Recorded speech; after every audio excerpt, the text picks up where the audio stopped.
Facebook প্ল্যাটফর্মে এসে যারা বলে যে ১০০-২০০ ফলোয়ার বাড়ানো কোনো ব্যাপারই না, তাদের ভিডিওগুলোতে গিয়ে কমেন্ট করলে তাদের তো ভিউজ বাড়ে।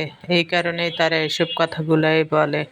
আর সবচেয়ে বড় কথা হচ্ছে, আপনার ভিডিও যদি কোয়ালিটি ফুল হয়, ভিডিও দেখতে সুন্দর হয়, তাহলে ফলোয়ার আপনার ভিডিওতে আপনা আপনিই আসবে, কোনো কিছুই করা লাগবে না।